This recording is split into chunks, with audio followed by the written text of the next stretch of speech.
In 1982, there was a case called Mobile versus Bolden. It was a case dealing with at-large election districts in which the court said that even though there is a few sparse minority representation, it was not intended to do such.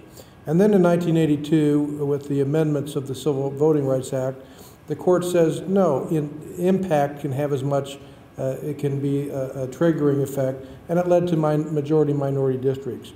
Question is this good? Should we base it upon intent of discrimination or just the effect of discrimination? Well, the first thing I'd bring up about the benefits and disadvantages of majority-minority districts is although you might be able to create a black or minority district, it has the impact of creating other white or perhaps conservative districts around that. This is why we see in certain times states run by conservative leaders are willing to have these majority-minority seats because it might create one black seat but then 4 Republican seats. Furthermore, having an honest and good faith effort is sometimes the only way that districts can be created, because districts are supposed to be created to be as compact and contiguous as possible. And because of geographic self-segregation, it's not always possible to make the districts as competitive or to have the correct representation as one would hope. But the honest and good faith effort is there because it's not always possible to create the districts as equitable as possible. And I think an example of this would be Mahan v. Howell in Virginia. The honest and good faith effort was laid down by the decision in Reynolds v. Sims. And we saw, even though there was not an equal representation of all districts in Virginia, the Supreme Court ruled in Mahan v. Howell that it did have an honest and good faith effort to have equal representation in congressional districts. Even then, we've seen in Shaw v. Reno that there's a problem with attempting to create a majority-minority district by creating extremely strange-looking districts. For instance, they created along a highway. And in that sense, it can create more problems rather than solving some. I wonder if the two systems are really converging. I wonder more if it isn't the case in places like Israel, where voters now vote for the prime minister separately from the member, and in England, which every cycle becomes more and more like the American system, whether the parliamentary systems aren't really becoming more like our system, and we tend to prefer divided government. But if they're going our way, why do you think they think that our system might be worth copying in some way?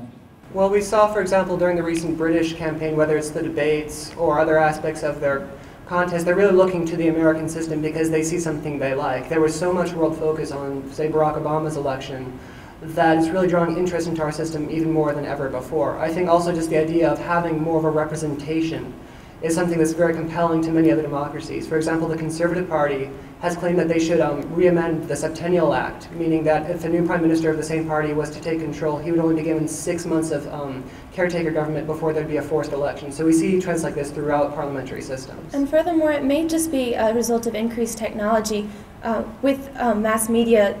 Because the prime minister is just one person as opposed to all of the legislature, the media can focus on this one person and make it sort of a personality, as we've had with the president for quite some time with mass media. And so, therefore, focusing on one person may just be as a result of the technology, not necessarily because it's a better thing to do.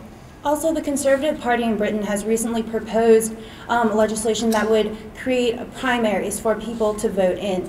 And they did so hoping that they would create more popular sovereignty and participation from the people and give the government a source of legitimacy that they see in our system. Good. Do you think that the bit of partisanship in Congress today is partly a consequence of the way congressional districts are drawn? And if so, what would you do to change it? It may be just a result of having single-member districts, because originally single-member districts, if you were to have evenly dispersed political ideologies, would actually create sort of a moderating effect where you're attempting to appeal to as wide a base of voters as possible. But with political self-segregation that's occurred in America, it actually creates sort of a radical effect in which members are worried of opposition from their own party and not from people from the center, and so they try and become sort of the best party member that they can be, and therefore fall strictly to party lines, but actually creates more partisanship and less willingness to compromise. I would concur. One good thing you can say about Congress is they're very good with representation, but at the cost of this, we really lose effective deliberation and oversight. And I'd say gerrymandering is a factor, but there's many other influences. We've seen, for example, that the introduction of C-SPAN cameras have really influenced what members are willing to say, because interest groups and other organizations are constantly watching them. As far as a solution for gerrymandering, I would say one good option would be California's Proposition 14, in which there would be a jungle primary where everyone could vote for the candidates in the primary. And this would have a moderating effect. So rather than fearing being primaried, candidates would move towards the center because they would have to appeal to a broad base of voters. Also in California, we've seen with Proposition 11, as well as with the Iowa system, that they're attempting to deal with redistricting by creating separate commissions that elect both screen and choose people to redistrict the communities in a less partisan manner. What do you think the ideal size of Congress should be? I guess our initial size was one for every 30,000 people. Today, that'd probably be about 10,000 members of Congress. What do you think would be the greatest to have the best representation? I think we're just about right the way we are. There are national legislatures that are larger than ours. I believe Mexico is quite a bit larger.